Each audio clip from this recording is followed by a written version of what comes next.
A lot of people don't believe in demons. Yeah, but demons are real. Most of the sins that are committed in the world today are influenced by the demon called Asmodeus. I'm going to talk about demons on another time, but now I want to talk about sin. Now that you're born of God, now that you're a believer, why do you continue to sin? And aside the influence of the demon, do we have power to control it? Now, according to James chapter 1 verse 15, it said, when lust is conceived, then it gives birth to sin, and sin death. This is the progress of sin.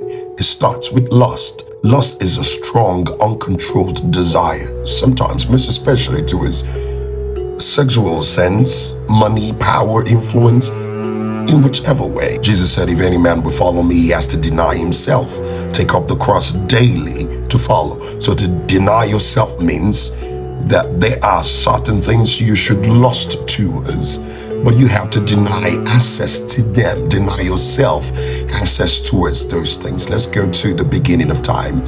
And the devil appeared to Eve through a serpent and said, you will be like God if you disobey God, to eat of the fruit, going against the command of God. And she did it.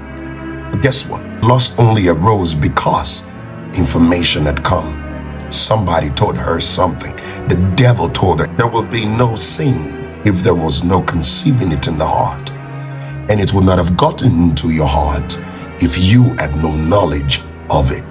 To avoid sin, you must guard the doors to your heart. It is the lust that is conceived that gives birth to sin, and sin death. Death means separation from God, not literally dying. The Bible says, guard your heart, for thence come the issues of life. What are the doors to your heart? Your five senses: the eyes, the ears, the nose, the tongue, the skin. These things are not just important to your body, they are important to your spirit. What you see, what you smell, what you taste, what you hear, and what you feel. That's why Jesus says it is possible that you lust after a woman, and just by that you committed adultery with such a woman. You committed fornication already. Why? Because the lust was conceived. So it's not just the doing the act that is the sin, but the accepting the act in your heart. That's why the Bible says even the one who does the sin and the other who takes pleasure in the one that does the sin, both of them have committed the sin. Because God is not just about the action, God is about the heart. Eve could have overcome Satan in the Garden of Eden, but the only way she could have done that was to say, I don't want to listen, don't tell me about it. And she could have stopped it.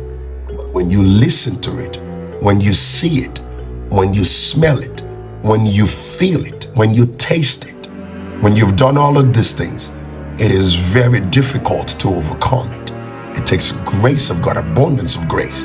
When you live in the Spirit and walk in the Spirit, and those things come as lust, because you are in the Spirit, you could easily overcome them.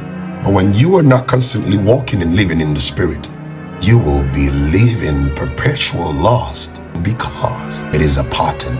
We are flesh, and being flesh, you cannot see something that appears to be good and not desire it.